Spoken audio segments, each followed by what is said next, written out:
Hoje é dia de polemiquinha, hein, Brasil? Hoje é dia de confusão. Hoje é dia de tiros, gritos e correrias. Hoje é dia de live política. Sim, eu já tô aqui, ó. Até os cabelos em pé pra fazer um trocadilho bacana. Hoje é dia de conversar, de bater papo com o Fernando Haddad. Amanhã tem Fernando Henrique Cardoso. Lembrando que quarta tem Luciana Gimenez e o pessoal do Médicos Sem Fronteira. Sexta-feira tem Lília Cabral. Quinta... Eu esqueci quem é quinta. Mas era gente tão boa. Quinta tem Antônio Calone, falando do livro novo dele, e o João Kleber. Lembrei, garoto. Segunda a sexta, 7 da noite, eu faço live aqui. Avisem, divulguem, espalhem a notícia. Semana que vem temos Amoedo e temos Marcelo Freixo, para falar de política. Eu comecei fazendo as lives, conversando, batendo um papo com amigos, pessoas que eu conhecia. Daqui a pouco eu fui indo para pessoas de um modo geral que eu não conhecia, mas que admirava, ou gostava, ou tinha alguma vontade de bater papo. E aí resolvi arriscar nas lives políticas. Deu super certo com o Ciro Gomes, deu super certo com a Marina Silva, e hoje eu faço com o Fernando Haddad. E aí toda live eu sempre deixo funcionando os comentários e tal. Mas em live política eu tiro. Porque as pessoas não têm maturidade para conseguir ouvir um político falar sem ficar loucas lá de lá. Claro que eu estou generalizando aqui. Mas então eu tiro os comentários e fico batendo papo com a pessoa. Geralmente o papo vai longe, isso é muito bem. Isso é muito bom. Então eu estou contando com isso hoje também. Lembrando também para vocês baixarem o aplicativo do Porta dos Fundos, que é de graça no celular de vocês, para vocês assistirem os videozinhos aí. Toda segunda, quinta e sábado tem vídeo novo, além de uns vídeos que a gente tem feito especialmente para quarentena, para esse corona louco. Feliz Dia das Mães para quem é mãe. Um beijo para todas elas que estão, espero eu, por aqui. Minha mãe acabou de passar por aí, Dona Isabela. Ontem mandei pra ela uma cesta de café da manhã de Dia das Mães. Muito fofoluxo. Muito bem, vou conversar. A cara tá amarela mesmo ali, mas é a questão da luz, ó. Porque aqui fica uma cor, aqui fica outra. Não é hepatite e eu não tô com a mão amarela. Vamos conversar nessa live. Deixa eu ver se o Haddad já tá por aqui. Deixa eu ir lá ver. Ontem queimei minha mão, menina. Chato pra caramba. E a Gabi, minha amiga da escola, do Estúdio Neves, tá por aí passando. Paula Miller presente também. Ó o Bené tá aqui também. Muita gente legal pra ver. Vamos ver se o Haddad já está por aqui. Ele deve estar chegando. Fernanda Lima, um beijo pra você. Espero que a pequena coisinha esteja bem, meu Deus. É verdade, não chamei o Gregório, né?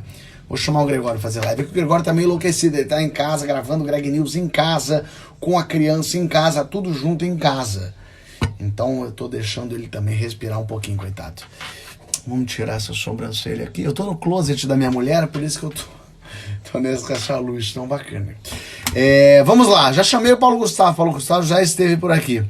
Vamos ver Haddad se já chegou, se já está por aqui. Fernando Haddad, se já estiver por aqui, manda um oi, manda um abraço, manda um estamos aqui e eu te puxo para dentro da conversa.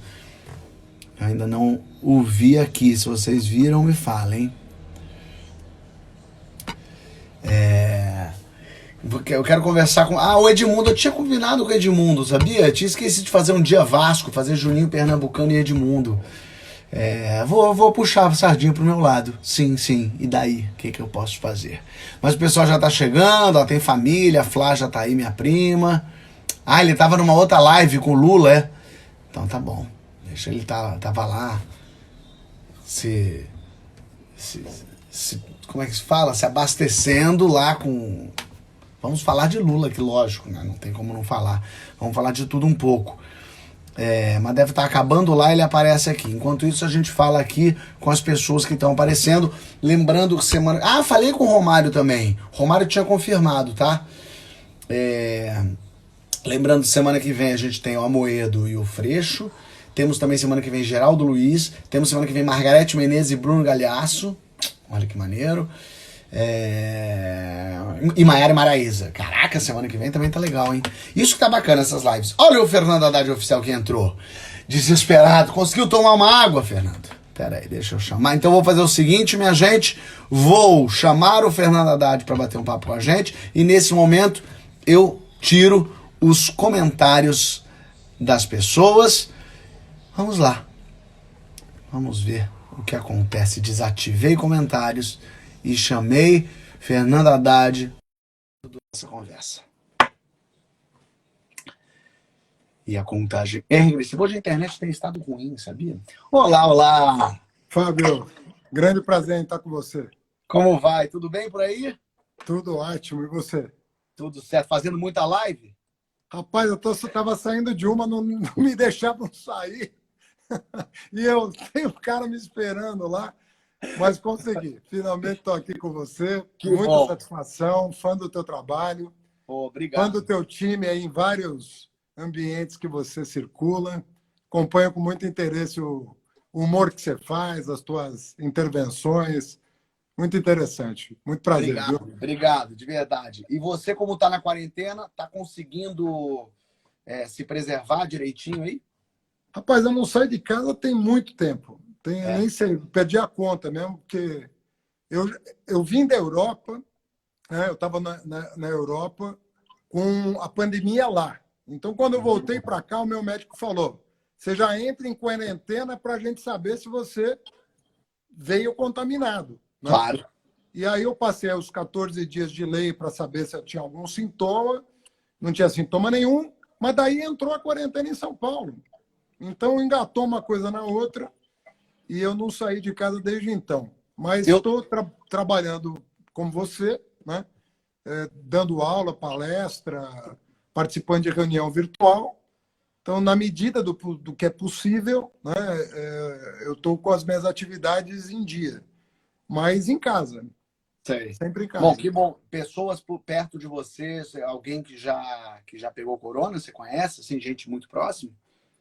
Olha, infelizmente, hoje nós tivemos a notícia, a minha esposa, duas colegas dela de escola ficaram viúvas. Meu Deus, que loucura. Soubemos hoje isso. Ficamos aqui mal de manhã, que ela de manhã recebeu a notícia de duas colegas que perderam seus maridos, as duas do ano dela do colégio, do ensino médio. Puxa vida, Então, nossa, meus pêsames aí para elas. Então tá perto de todo mundo, né, Fábio? É uma coisa. Tá chegando, né? O cerco tá se fechando, né? Porque muita gente, graças a Deus tem gente que, né, que é entubada, que vai para uma UTI e sai, mas infelizmente tem gente que está ficando, né? Então é muito triste. Você está aí em São Paulo, muito triste mesmo. Você está em São Paulo, falou de São Paulo, então eu queria começar falando de São Paulo, porque eu estou aqui no Rio de Janeiro. Eu tenho visto bastante o Covas e o Dória falando com a população, enfim, falando de isolamento social, de ficar em casa, o rodízio dos carros. São Paulo, e aí eu vou tentar juntar tudo de uma vez só, mas você pode separar como você bem entender. São Paulo, a cidade e o estado, está lidando bem com a pandemia? Eu digo quem governa. Sim. Olha, eu acho que eles estão tendo a preocupação de ouvir os cientistas e especialistas da área, né? Obviamente que o cidadão que não está dentro do Estado não sabe todas as decisões, mas me parece que há uma preocupação em ouvir os especialistas e tomar as decisões mais acertadas para fazer a curva, né, achatar, como se diz, e você não ter o colapso do quê? Do sistema de saúde. Porque o problema, Fábio, como você sabe, é o seguinte: o problema é a gente chegar numa situação em que o médico tem que escolher quem vai salvar, quem vai morrer. Porque aí é um drama social, né, das pessoas morrerem em casa por falta de atendimento, ou chegar na porta de um hospital e não ter o respirador mecânico e ela precisar de um leito de UTI.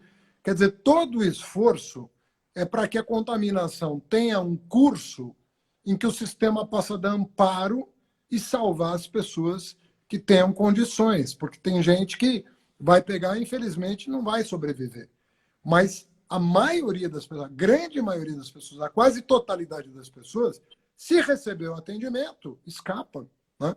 Então é disso que nós estamos falando. E eu vejo um compromisso aqui das autoridades em tentar manter o sistema de saúde não estressado, né? como está Sim, acontecendo em várias cidades do país. totalmente. Agora, se por um lado, então, São Paulo está conseguindo lidar com isso, a gente tem um presidente bastante curioso, para usar a palavra mais leve que a gente pode usar.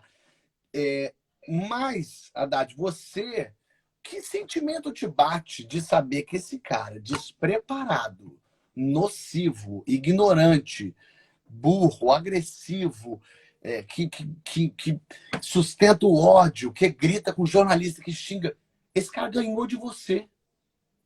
Rapaz, sabe o que eu penso, Fábio? Eu vou além do que você está falando. Ele ganhou de 12 candidatos. Boa também. Tem Sabe, razão. porque eu não fico com aquela. Primeiro, eu acho que política é um ambiente que te exige muita humildade.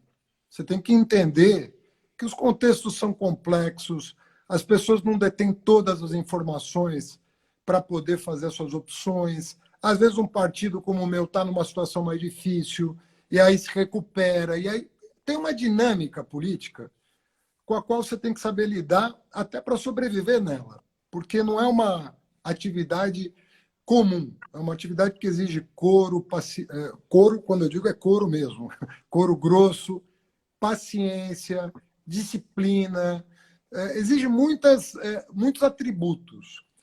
Mas eu digo assim, bom, tá bem. A pessoa fala, não, eu não queria votar no PT, mas você tinha outros 12 candidatos. Bolsonaro era um de 12 outros candidatos que não eram petistas. Então, para mim, a surpresa foi não o fato dele ter ganhado, foi o fato dele primeiro ter ido para o segundo turno, né? E ter ganhado de qualquer um que tivesse competido com ele.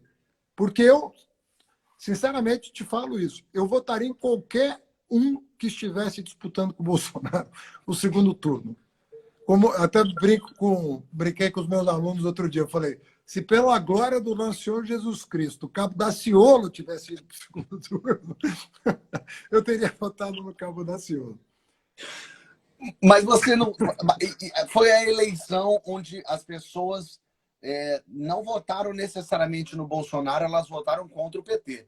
Isso é o que se Mas é isso que perde. eu estou te falando. Mas eram 13 candidatos. O PT tinha um só Mas candidato. digamos que no segundo turno as pessoas falaram: eu não vou votar no PT, Bolsonaro. Ele é meio doido. Mas de repente ele nem é tão doido assim. As pessoas, eu não estou dizendo que é o meu argumento, não, tá? Mas muita gente fala assim: entre a certeza da corrupção do PT e a dúvida de que esse Bolsonaro é um maluco e talvez sozinho ele não consiga fazer nada, no fim das contas alguém de repente impede ele lá dentro, as pessoas preferiram a dúvida do doido do que a certeza da corrupção.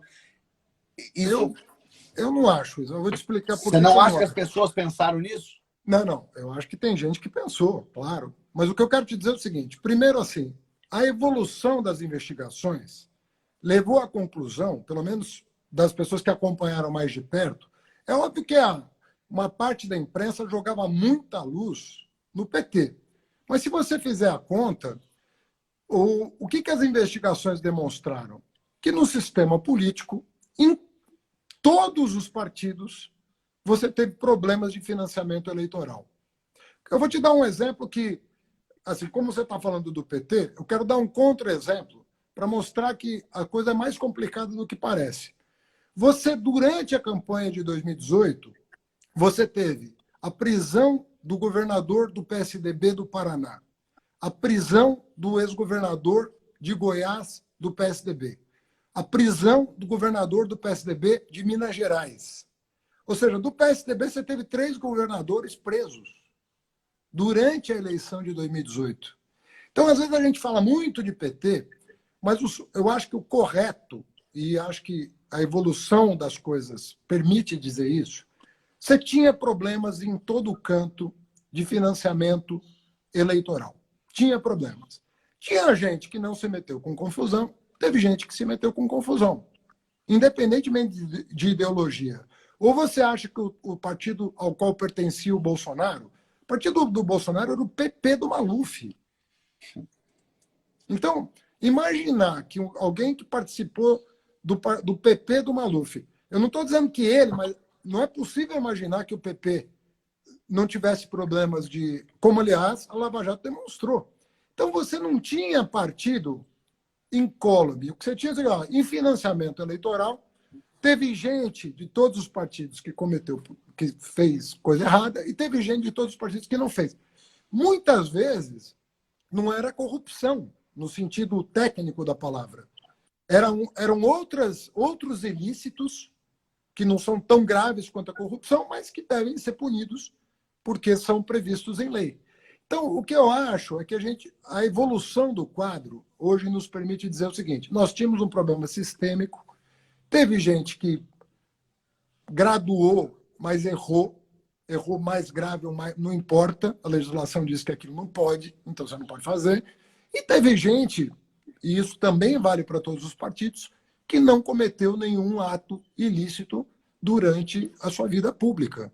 Então, eu acho que quando você chega numa reta final como aquela, eu acho que as biografias de cada um de nós importavam, né? E não o carimbo, né? De, esse eu não vou votar porque é de um partido ou de outro. Porque àquela altura não era mais isso que estava em jogo. Era o Não, destino do totalmente.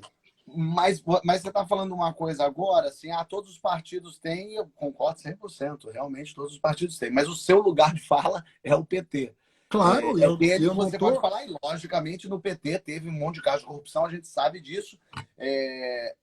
Independente agora da gente falar o que foi, o que não foi, se fala muito de o PT não faz uma autocrítica, uma autoanálise, esse é um problema. Quando você diz da sua biografia, lógico, com certeza, mas a partir do momento em que as pessoas te veem como um cara que, antes de fazer alguma coisa, vai perguntar para o Lula, e o Lula estava preso, independente de por que estava preso ou não, mas quem manda de verdade é o Lula. O Lula está preso. O Haddad vai ser boneco do Lula. Nesse momento, não importa mais se é o Haddad ou não. O que importa é o Lula, pô. Bom, eu entendo também quem pensa assim, mas vamos combinar que antes de eu ser candidato a presidente, eu era advogado do Lula. Então, começa com o fato de que eu era advogado do Lula, e como advogado do Lula, não só pelo fato de ter sido ministro dele, e de conhecer o Lula e como ele trabalha, porque eu vivi com ele 7 anos, e o Lula nunca me pediu, mas nada que fizesse sombra a uma coisa. E eu gerenciei um dos maiores orçamentos da República. O Ministério da Educação, que tinha um orçamento de 20 bilhões quando eu assumi o ministério, eu deixei o orçamento do MEC com 100 bilhões. Eu multipliquei por 5 o orçamento da educação do Ministério da Educação. E eu, gerenciando 100 bilhões, comprando de ônibus escolar a computador, livro didático, a mobiliário escolar, o que você imaginar, eu nunca recebi um telefonema do Palácio do Planalto, sequer para receber um empresário, ou para atender uma pessoa, ou para nomear um... Nunca. Você veja aí, o FNDE, que é um fundo da educação ligado ao MEC, tem um orçamento da ordem de 40, 50 bilhões. Já está sendo rifado pelo Bolsonaro para o Centrão. Eu nunca nomearia um presidente do FNDE indicado politicamente. Jamais. Mas aí foi indicar, mas o vice-presidente da Dilma era do Centrão. Quem? O vice, o Temer do PMDB, ele foi o Centrão estava presente no governo Lula. Né? Primeiro que o PMDB não é do Centrão. O PMDB era o maior partido do Congresso Nacional. Tem razão. Né? No fim das contas, ele era o Centrão maior. é outra coisa. Segundo, tinha presidido o Congresso, tinha presidido a Câmara dos Deputados, era uma das pessoas com o maior trânsito dentro do Congresso Nacional. Então, uma coisa é falar do Temer hoje. Outra coisa é falar do Temer no momento em que, se você pegar as reportagens da época, eu nunca vi ninguém chegar e falar, não, o Temer, nunca, realmente, nenhum jornal fazer uma reportagem sobre o Temer e contraindicá-lo para uma função pública importante. Pelo contrário, era uma pessoa enaltecida pela própria imprensa. Assim como muita gente boa caiu pelo caminho. Você imaginava que eram grandes personagens que se revelaram Mas a gente imaginava que o Temer era um grande personagem? A imprensa, sim. A imprensa o tratava como... A imprensa, se pegar todas as reportagens da época... Não, estou te dizendo. O Temer era considerado uma das lideranças mais importantes do Congresso Nacional. Uma pessoa que transitava por... Foi presidente da casa mais de uma vez. Foi presidente da Câmara. Mas daí não tem os Renan Calheiro da vida também era, e o Eduardo Cunha também era, e tinha O Eduardo Cunha, não. Nunca foi. Nunca foi. O Renan era, né? O Renan no Senado tinha muito prestígio, e tem muito prestígio até hoje. Mas o Eduardo Cunha nunca teve.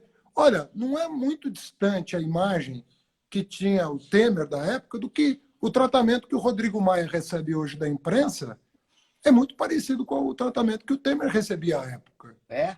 É, muito. Aliás, com vantagens para o Temer à época. Né? Do ponto de vista da... Foi constituinte, foi deputado por muitos mandatos.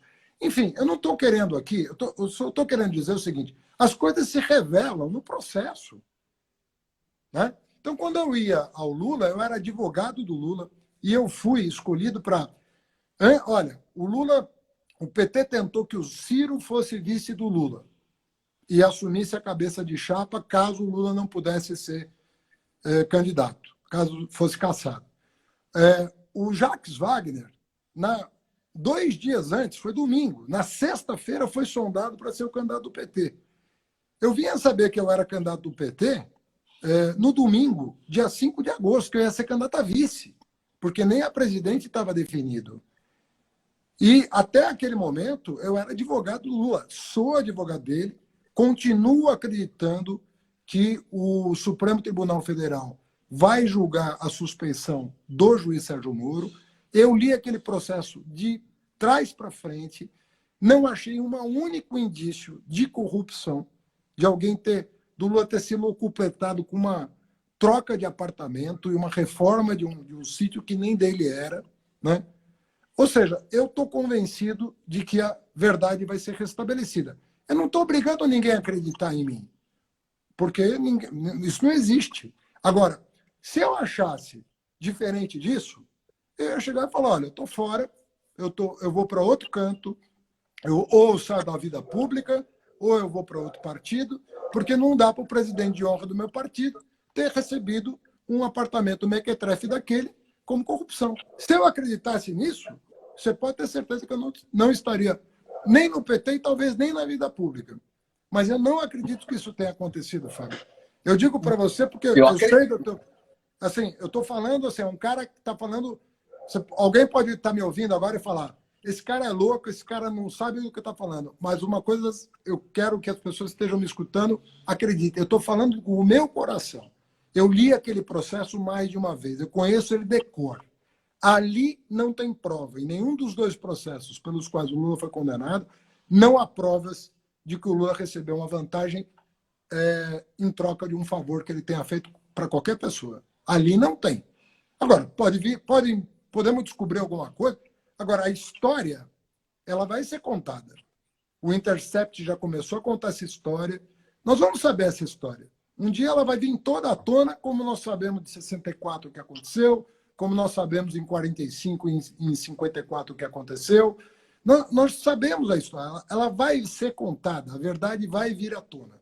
E eu acho que quando vier à tona, modéstia à parte, eu vou estar em paz com a minha consciência. De ter pago todos os preços que eu ainda pago, mas para estar do lado do que a minha educação manda fazer. A minha educação, a educação que eu recebi da minha mãe e do meu pai, dizem o seguinte, você não vai levar vantagem em cima da desgraça dos outros por oportunismo. Sabe? Mas tem uma coisa que você está falando, entendo, vou partir do pressuposto de que você, como você está dizendo, você acredita realmente nisso, digamos que tudo isso que está dizendo seja real, certo. Então, o PT tem um problema seríssimo de comunicação, no mínimo. Porque se a maioria do Brasil acredita que o PT tem esse monte de culpa, que aconteceu um monte de escândalo, se a população votou no Bolsonaro para não ter que votar no PT, a tática do PT, aonde é que vocês erraram, então? Para o Vamos lá, por Brasil favor. odiar tanto o PT assim, Então, a mas, ponto Fábio, de eleger um lunático. não esquece dos demais candidatos. Mas olha, você está falando Não, só não, do estou dizendo segundo segundo turno. turno já, no Ok, segundo turno. mas vamos lá. O PT não só demonstrou uma capacidade quase inacreditável de levar um sujeito que não era conhecido do país em 20 dias para o segundo turno.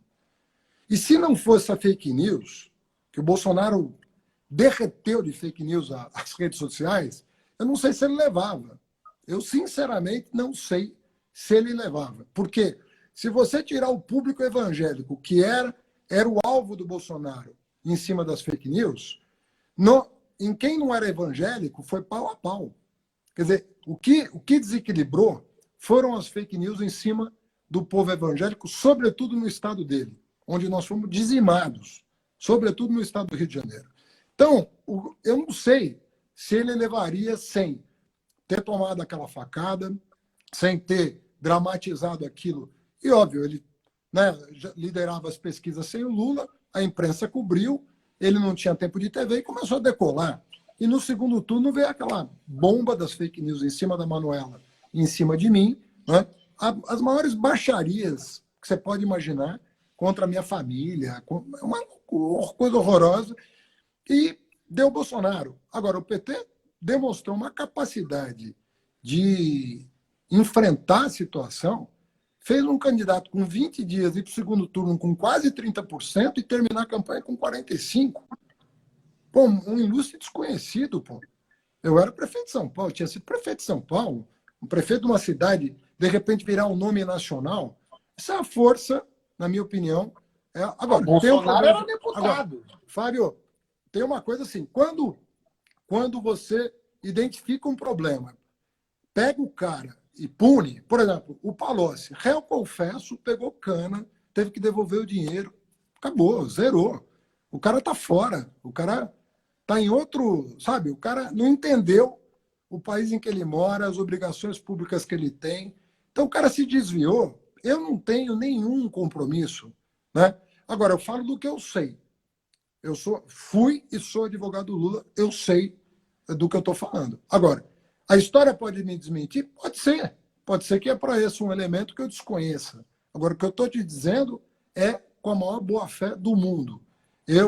Porque a coisa mais fácil do mundo é você falar, estou fora disso, não quero me envolver com isso. Agora, quando você vê que uma injustiça está sendo cometida, até onde vai o seu conhecimento, aí você tem até a obrigação de pagar o preço que for e ficar no lugar certo.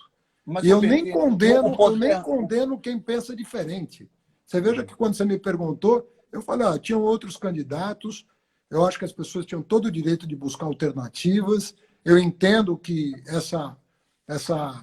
esse bombardeio de informação que as pessoas receberam, é muito difícil você peneirar o que é certo, o que não é certo, é muito difícil, até para nós que estamos envolvidos, né, com tudo, é difícil julgar.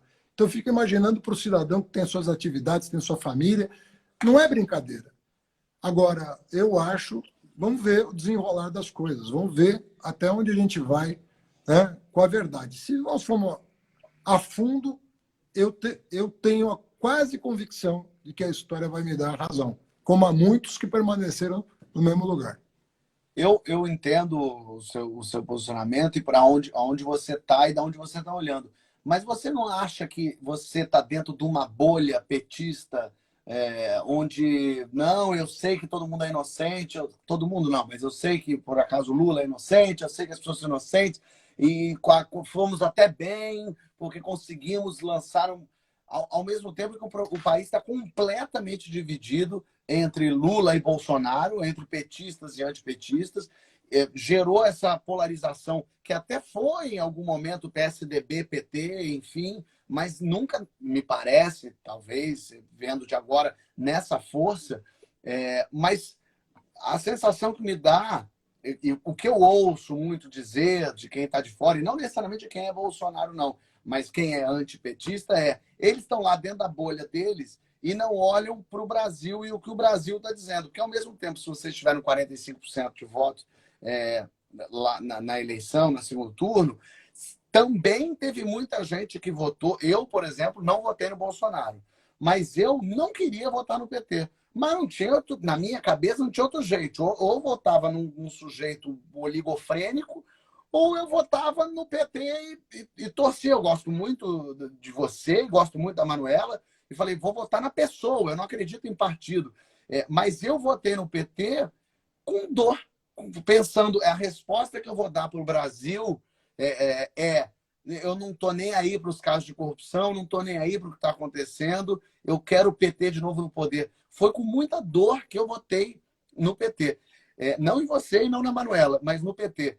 E muita gente votou no Bolsonaro também com dor, dizendo, eu vou votar nesse maluco por causa do PT. Então, o que eu digo essa sensação de que o PT fez muita coisa para se manter no poder e que o Lula se transformou e quem estava perto dele falou coisas desse tipo, não atinge vocês? Quer dizer, a tal da autocrítica não vai nunca passar por aí, porque você sente que ao fazer a autocrítica talvez signifique assumir alguns erros?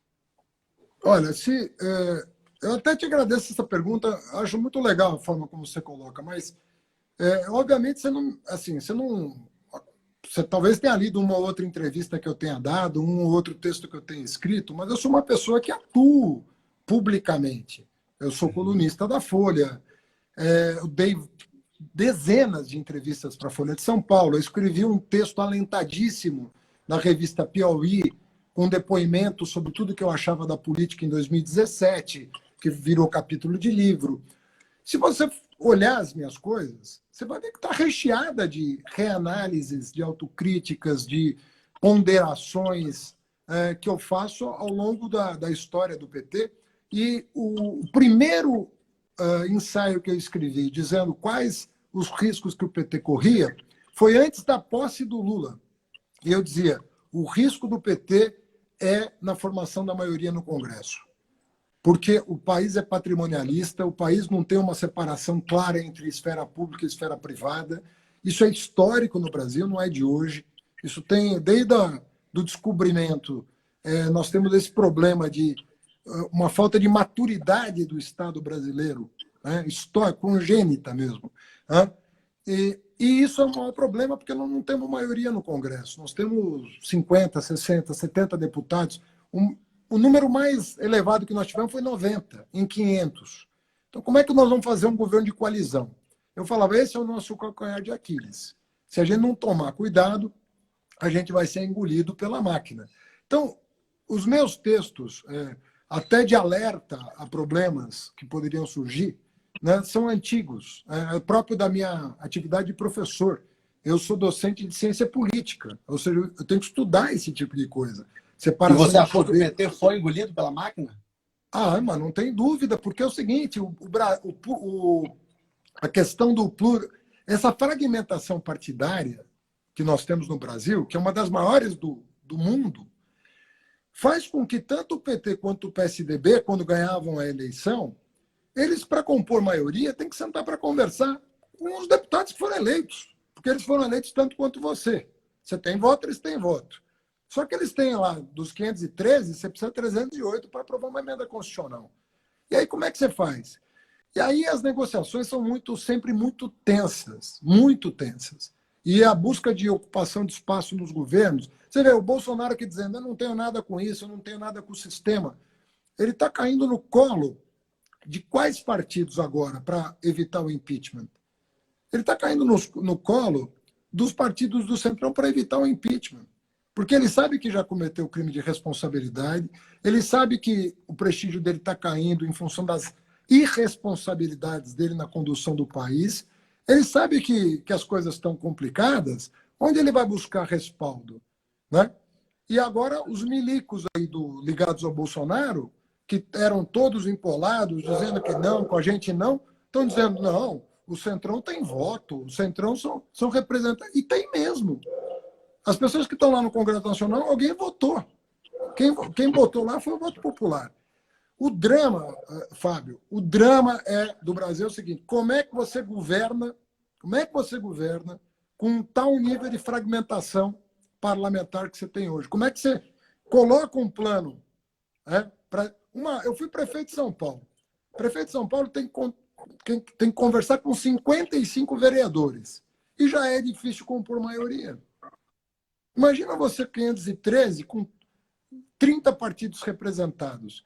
Então, eu não estou justificando, eu não estou aqui para dizer nós somos lindos e maravilhosos, fizemos tudo perfeito, não nos entenderam. Não. Estou dizendo, a vida é dura, mas o PT, quando governou numa situação de normalidade, entregou para o país coisas inestimáveis para promover cidadania, inclusive do ponto de vista de combate à corrupção. Não é por outra razão que o Moro, quando brigou com o Bolsonaro, fez elogios ao PT. Cifrados, mas fez. Falou, os outros governos apoiaram mais a polícia do que esse, por isso que eu estou saindo. Ou seja, o Moro saiu de vergonha. O Moro, que condenou o Lula, na minha opinião, sem prova, teve que admitir que o Lula fez mais pela Polícia Federal do que o governo que ele se dispôs a servir. Como é que você explica um negócio desse? Então, a vida é mais complicada do que parece. Sabe, eu acho que a gente não deve negar fatos, a gente tem que entender o que está acontecendo e aperfeiçoar o nosso país e a nossa democracia. Agora, do mesmo jeito que você está dando o melhor de você pelo país, eu tenho certeza que está, eu olho para você, independentemente de eu concordar ou discordar, eu falo, esse cara tá engajado numa causa legal, ele quer o bem das pessoas, o bem do país, ele gosta de gente. Primeiro traço que eu reconheço numa pessoa é o seguinte: gosta ou não gosta de gente? Sabe? Porque o cara que não gosta de gente já está em outra faixa. Em relação a mim, pelo menos, já não discuto. O problema do governo Bolsonaro, para mim, o começo de tudo é o seguinte: não gosta de gente. Não gosta de gente que pensa diferente, que age diferente, que se comporta diferente, que tem a cor diferente, que tem o gênero diferente. Então não gosta de gente. Ele só gosta de gente igual a ele. Então isso não é gostar de gente. Você é um cara que sabe. Então eu vejo você imbuído Vejo mesmo. Estou aqui com muito prazer. Mas eu queria que você entendesse que eu também estou. Eu saí de uma... tinha uma empresa, saí da minha empresa, que eu ganhava 10 vezes o que eu ganho. Eu era consultor, era do mercado financeiro, era professor. Deixei tudo isso para me dedicar a melhorar o país. E eu acho que por onde eu passei, eu deixei um legado melhor do que quando eu cheguei. É perfeito, maravilhoso? Não, eu sou humano tanto quanto você. Eu sou humano, eu não sou... Agora, eu dei o que eu tinha de melhor. E eu estou falando para você o que eu acho que é o melhor que eu tenho para te dizer em respeito à sua audiência, que é enorme e que tem gente de todo tipo. E que é ótimo. Claro. Assim. Mas você acha que o melhor que o PT podia dar para o país, ele deu? Olha, eu acho que o PT... Eu vou pontuar algumas coisas que são caras para mim. Para mim, o maior problema do país é a desigualdade. Tinha uma região do país inteira, com 30% da população, que era desconsiderada pela política, desde os engenhos de açúcar no século XVII, e nós nunca vimos mais o Nordeste respirar. Um nordestino sabe que quem mudou o presente e o futuro do Nordeste foram os nossos governos. Eu não tenho dúvida disso. Quem abriu... Olha, eu entrei com 18 anos numa universidade, nunca mais saí. Nunca deixei a universidade desde que eu entrei. Como graduado, mestrado, doutorado e professor. Eu não tinha preto na nossa universidade. Nem professor, nem aluno. Hoje, mais de 50% dos alunos de federal são negros. 65% são alunos egressos de escola pública. Sabe, então, a fome... eu lembro de quando tinha seca no Nordeste, o que tinha lá era pilhagem de supermercado. As pessoas tinham que invadir supermercado para comer. Você nunca mais viu essas cenas. Uma criança ser transportada em pau de arara. Então, eu acho que o legado do PT é muito considerável. Então, no balanço das coisas, eu acho que a gente deixou um legado importante. Claro que acho. Você acha que no balanço é muito mais positivo que negativo? Mas com certeza, não tenho a menor dúvida. E mesmo em relação a essa questão que para mim é muito cara, que é essa questão da dimensão ética, eu acho que as pessoas vão começar a pensar quando o Moro é obrigado a reconhecer que ali não tinha intervenção. Todo mundo podia investigar quem quer que fosse. Não tinha telefone, para com isso, deixa quieto, substitui fulano. Isso não existia. Tanto é verdade que a Lava Jato só existiu por causa da CGU, do TCU, da Polícia Federal e do Ministério Público. Nós nunca escolhemos alguém que não tivesse na lista tríplice do Ministério Público. Por quê? Se a intenção fosse roubar, você vai botar um cara que foi eleito pela categoria no Ministério Público, por quê? Se a intenção fosse, se a gente tivesse né, se o governo tivesse mal intencionado, ia respeitar as instituições, ia respeitar a autonomia da Controladoria Geral, ia respeitar até os ministros do Supremo. A gente escolhia gente que nunca passou na porta do PT. Acho que com a exceção do Toffoli, que serviu ao governo, todos os outros eram pessoas que não tinham um vínculo nenhum, praticamente nenhum conosco. Né? Então, mas tudo que se fala do PT, você acha que é uma grande fake news que foi feita? Você acha que é tudo, não, tudo não. É tudo intriga da oposição? Não, por exemplo... Tudo não, para não dizer tudo, digamos que existe uma pequena porcentagem que... Em algumas coisas é completamente... Olha, vamos pegar o seguinte, quantos governos nós temos estaduais? Pô, nós governamos o Piauí, estamos no 4º governo, você não vai falar nada. Nós estamos no 4º governo da Bahia, você não vai falar nada. Nós ganhamos agora o governo do Rio Grande do Norte, depois de séculos de oligarquia, uma mulher, a única mulher governadora do país, honradíssima, Fátima Bezerra, uma mulher impecável. Você tem o Wellington Dias, está no 4º mandato, você tem o Camilo Santana no Ceará. Aqui nós tivemos Erundina na prefeitura, Marta Suplicy na prefeitura. Você nunca ouviu falar de nada. Então, nos 14 anos de presidência, ouviu-se falar de muita coisa, Haddad. Ouvimos falar. Agora, ouvimos falar. Agora, a pergunta que eu faço é a seguinte: houve corrupção? Houve.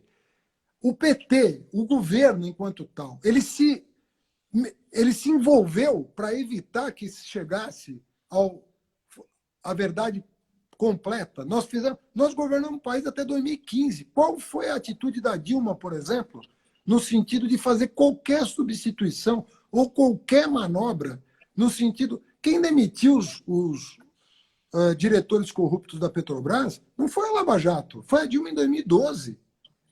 A Lava Jato veio acho que saiu, né? Veio a descobrir depois o que estava rolando. Então, Fábio, eu não estou querendo parecer... Nós estamos aqui falando uma conversa madura. Não aconteceu nada. Não, ninguém se envolveu. Não. A gente sabe que teve gente que se envolveu. A gente sabe que teve gente que errou. A gente sabe que tem réu confesso. Né? Mas você está falando como se isso fosse uma pequena parcela do PT. Uma pequena na sua visão? Não, mas é que você está falando... Nós estamos falando de pouca gente mesmo. Quantos petistas foram condenados? Nós estamos falando de pouca gente. Eu não consigo lembrar. Você tem, por exemplo, o presidente é preso, aí vira uma outra coisa, uma outra proporção, né? Mas do Lula eu já falei. E eu reitero o que eu falei. Então, porque eu sou advogado dele, eu sei o que está no processo. Então, tirando esse caso excepcional em que eu sou advogado e, portanto, eu conheço de cor e salteado, nós estamos falando de poucas pessoas que foram punidas, que foram pegas e punidas, né? Dentre as quais o Lula, do qual eu sou advogado, e cujo depoimento eu reitero aqui para você. Então, mesmo no PSDB, é pouca gente, se você for pensar, que está envolvida e que está sendo investigada. Mas são pessoas com prestígio, né? Pessoas que governaram estados, pessoas que tiveram no Senado. Enfim, então tem uma representatividade, uma visibilidade muito grande. Mas você sempre está falando de pouca gente. Felizmente, até, né? Porque é sinal de que você... Senão ninguém faria política nunca mais, né? Mas você está me dizendo que esse monte de coisa que a gente viu já vinha de antes, por exemplo? O pai... Porque tudo bem, eu também entendo, logicamente, que a corrupção não foi inventada pelo PT. Sei bem disso. Mas potencializou-se a corrupção, o que a gente vê nos noticiários, na mídia, enfim, é que durante o governo PT no país, a coisa tomou uma proporção gigantesca. Por que que isso se deu? Por que que a gente não via falar tanto de corrupção de Itamar até Fernando Henrique? E por que que, de repente, no governo PT explodiu? O que aconteceu? Que mídia foi essa para a corrupção? Não, primeiro, assim, que todos os depoimentos dos diretores da Petrobras dizem que aquele esquema da qual eles participaram é antigo. Uhum. Alguns remetem até à ditadura militar. E eu me lembro, eu era estudante, se falava muito da Petrobras. Aliás, o Paulo Francis, que era um grande jornalista à época, era dos que mais falava da Petrobras à época. Então, a minha lembrança é de que a Petrobras sempre foi um lugar problemático. Por quê? Porque mexe com muito dinheiro. Agora, o problema da escala é o seguinte: nós tivemos pico de investimento público, né, durante esses governos. Se você for pegar o governo de Minas, do que ele está sendo acusado? Da obra do centro administrativo. O Aécio acabou de ser denunciado pelo Ministério Público essa semana por causa da obra do centro administrativo, que era a principal obra do governo dele. Então, não é questão... É questão seguinte: a escala faz diferença, entendeu? A escala faz diferença. Agora, o problema não é... Primeiro, você tem que cuidar para não ter corrupção, óbvio. Uhum. O segundo é cuidar para quando tem, o que você faz? Como é que você age em relação a ela? Né? Se você tiver 0,01% de corrupção no teu governo inteiro, é muito dinheiro. Porque os orçamentos públicos são enormes. Agora, como é que você agiu diante delas? Você manobrou, você quis se esconder, você estava envolvido pessoalmente, você tinha a temer? Porque se você não tem nada a temer, você dá a rédea para quem está investigando. E você vai chegar na verdade. Porque nós temos um aparato bastante razoável de investigação no Brasil. É um equívoco a gente imaginar que a gente está a pé nisso.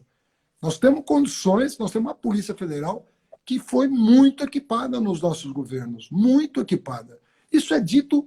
Se você fizer uma entrevista com o Valeixo, que foi demitido, né, e perguntar para ele quando que a Polícia Federal recebeu mais apoio institucional, eu sei porque eu fiz essa pergunta para ele. E ele falou, nos governos do PT. Não sei se ele vai repetir em público, mas para mim ele disse. Então é isso, Fábio. Nós temos muita coisa para fazer, muito caminho para trilhar, sabe? Mas não existe essa... existem problemas que precisam ser corrigidos, existem pessoas que precisam responder pelo que fizeram muito mal ao país, né? Mas isso está longe de ser um estigma de uma... É a mesma coisa que falar, não, o problema do cristianismo são os metodistas, o problema são os evangélicos, não, você vai ter entre os evangélicos pastores muito problemáticos. Entre os católicos, padres muito problemáticos. Mas você não vai condenar a Igreja Católica por causa disso. Você vai tentar depurar. O que o nosso Papa Francisco está tentando fazer é isso. Reconhecer os problemas, mas não vai demolir a Igreja por causa disso. Mas é isso que as pessoas falam que o PT não está fazendo, não está reconhecendo os problemas. E aí eu quero entrar num lugar que muita gente diz também que se o PT não tivesse concorrido nessa outra eleição, o Bolsonaro não tinha sido eleito. Eu vou botar um carregador aqui que eu estou vendo que minha bateria está indo para o espaço. Aliás, pega para mim também, meu amor. Pronto. Acabei de pôr aqui, para tu segura aqui. Muita gente falou que se o PT não tivesse concorrido na última eleição, se por conta dessa cabeça dura do Lula que queria que o PT tivesse, você acha que o PT conseguiria, por exemplo, abrir mão de uma eleição como principal, digamos que fosse vice, rodou-se muito a ideia do Ciro ser o principal e ter um vice do PT, enfim. Você acha que seria possível o PT não ter um candidato à presidência em alguma eleição? Olha, em 2018, o Lula queria ser candidato e ia lutar pela sua candidatura até o último recurso. Ele não aceitava o julgamento do Moro, como não aceita até hoje. e falou, eu vou lutar até o fim, porque não se trata nem mais só da eleição. Se trata de tudo, de tudo que nós construímos coletivamente, da legenda, da minha biografia, de tudo, toda 50 anos de dedicação a esse país. Eu vou lutar até as últimas consequências. E ele achava efetivamente que se a ONU, sobretudo ele tinha muita esperança que se a ONU desse a cartada que deu e dito o Lula tem que concorrer, que as autoridades brasileiras iam reconhecer o seu direito e ele ia poder disputar a eleição. Essa era a cabeça do Lula na época. Eu nem achava aí que isso ia acontecer. Mas não era eu que estava em jogo, era ele. Né? E ele achava que, não, vamos lutar na ONU. Quando a ONU deu a liminar, dizendo ó, não é justo tirar o Lula da disputa, nós tivemos uma esperança. Né? Eu mesmo não esperava que a ONU fosse se manifestar, como se manifestou. Mas aí, bom, aí na véspera de... Eu já tinha conversado com o Mangabeira Unger aqui na minha casa, inclusive. Mangabeira, que é meu amigo, veio me fazer uma visita e falou, estou preocupado, nós vamos perder a eleição. Eu especulei com o Mangabeira, inclusive na presença de pessoas amigas. Por isso que eu falo isso, porque não foi uma coisa confidencial, sabe? Já contei essa história outras vezes. Falei, Mangabeira, eu não tenho mandato para falar em nome da direção do PT. Vamos lembrar que eu fui ser candidato 5 de agosto, né? Então, nós estamos falando de maio, junho de 18. Falei, Mangabeira, por que você não fala com o Ciro se ele toparia ser vice do Lula para formar chapa? E na eventualidade do Lula não conseguir o registro, eu vou ser o primeiro a defender que se o Ciro fizer esse gesto, ele nos represente na eleição. E o Ciro já tinha falado comigo em janeiro, meses antes, dizendo o meu sonho era ter você de vice. Ele tinha falado isso para mim. Inclusive falando nos jornais, não é também nenhuma inconfidência. Meu sonho, ele chamava de Dream Team. Falou, pô, se for Ciro Haddad, nós vamos ganhar essa eleição, vai ser lindo e tal. Mas como tinha o caso Lula para resolver, eu sugeri isso para ele. Falei, Mangabeira, por que você não conversa com o Ciro? Me dá um retorno. Se vocês derem um sinal verde, eu tento construir internamente. Falo com o Lula, falo com a Gleisi. Vamos ver se a gente constrói internamente. E essa proposta não foi considerada. Né? Não foi considerada por quem? Pelo PT, pelo Lula? Não foi considerada pelo Mangabeira, que era o meu interlocutor. Ele falou, olha, isso não tem hipótese da gente aceitar. Nós não queremos ser continuadores do PT. Eu falei, mas não se trata disso, se trata de uma eleição. Você vai receber um apoio. E isso não prosperou. Mas eu quero crer que se tivesse havido uma sinalização forte nesse sentido, teria sido possível, de maio a agosto, construir um entendimento. Eu não posso jurar que isso ia acontecer, porque eu não sei. Mas eu acho que haveria espaço para isso. Haveria espaço para essa construção. Como houve espaço em 2014, a Dilma era presidente, queria se reeleger. E foi oferecido para o Eduardo Campos a vice na chapa da Dilma, na condição que ele fosse o nosso representante em 2018. Representasse todo o campo progressista. Então, eu estou te falando de coisas... Sendo representante, desculpa, eu sou leigo nisso, ser representante, ele se mantendo no partido no dele PSB. ou ele vindo para o... Não. A ideia era que ele permanecesse no PSB, fosse vice da Dilma, vamos nos lembrar que ele lançou a candidatura dele contra a Dilma, mas se ele topasse ser o vice da Dilma, ele seria o candidato da centro-esquerda em 2018 pelo PSB com o apoio do PT. Isso foi também conversado, entendeu? E eu de novo, eu não estou cometendo nenhuma inconfidência, porque essas conversas circularam, inclusive pela imprensa, na presença de muita gente. Então, agora, o que para o PT é difícil negar a sua história, negar a sua construção, negar que desde 1980 a gente está lutando por um país melhor, sabe? Que a gente está fez o máximo enquanto esteve no governo para oferecer condições. Então, esse equilíbrio tem que existir também de quem quer o apoio do PT. Percebe? Porque se... Sim, claro. Mas você acha que o PT não vai falou se de negar, 1980? né? Não vai se anular. O PT, o quanto mudou o PT de 1980 para o de 2018? e 16, vai ter quando a Dilma sai ali. Em que o PT é o mesmo ou ele mudou muito? O poder Olha, muda? O poder sobe a cabeça, né? o PT em geral, o poder em geral, muda para pior, e eu te explico por quê. Independentemente de você estar bem intencionado. Por isso que é bom você voltar para a oposição, sabe? Alternância de poder. Né? Alternância, você ir para a base, ver o que está acontecendo na base, você ouvir as pessoas para aprender o que está acontecendo. Então, como eu sou um democrata radical, sabe? Eu não consigo enxergar um mundo sem liberdade. Eu acho que um mundo sem liberdade é a negação da essência humana. Então, eu não consigo imaginar um mundo sem liberdade. Para mim, não é bom, sabe, a coisa do cachimbo entortar a boca. Isso é real. E não é por bondade ou maldade. Você não tem tempo de ouvir as pessoas, você fica enredado em crises permanentes, você tem que dar respostas imediatas para problemas estruturais. Então, você tem que ter um respiro, Fábio. Você tem que voltar para a planície, sabe? Para respirar outros ares, conhecer novas pessoas, ouvir críticas, mas vocês não processar estavam querendo, não, porque estavam querendo eleger outro, elege um, elege... Não, você se manter no poder é você forte, né? Você tem que disputar para ganhar. Porque aí é uma obrigação tua melhorar o teu opositor, entendeu? A forma de você melhorar o desempenho da oposição é você tentar ganhar. Não existe um cara entregar. Claro. Então você tem que disputar para ganhar e saber perder. Eu acho que o PT sempre soube perder. Sempre soube perder. Nós perdemos em 89, perdemos em 94, perdemos em 98, perdemos em 2018. Eu nunca vi o PT não saber perder, sabe? Não gosta de perder porque entra no campeonato para ganhar. Como o Corinthians, como o Palmeiras, como o São Paulo, entra para ganhar.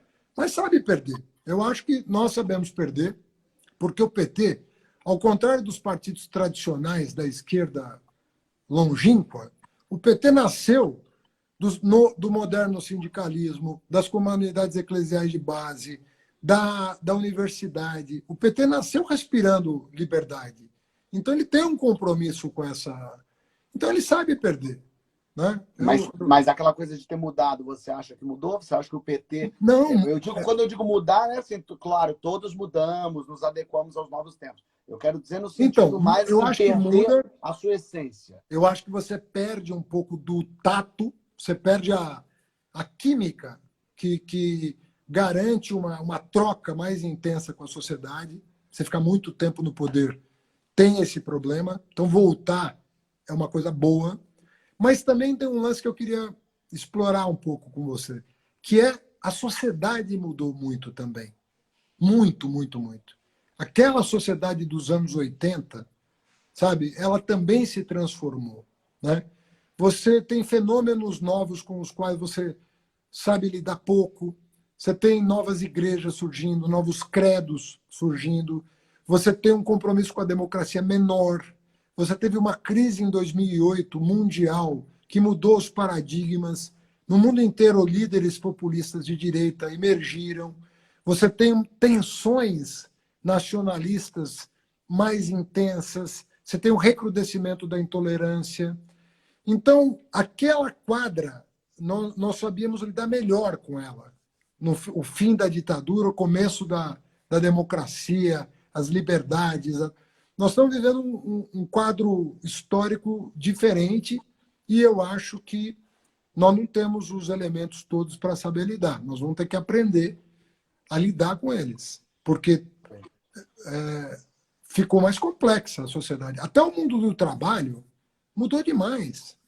Você teve uma desindustrialização, você teve precarização do trabalho, os vínculos formais de trabalho derreteram, você tem uma informalidade enorme, você tem gente que nem sonha em se sindicalizar, em se associar para defender os seus interesses, porque está atomizado na sua atividade, não tem relação.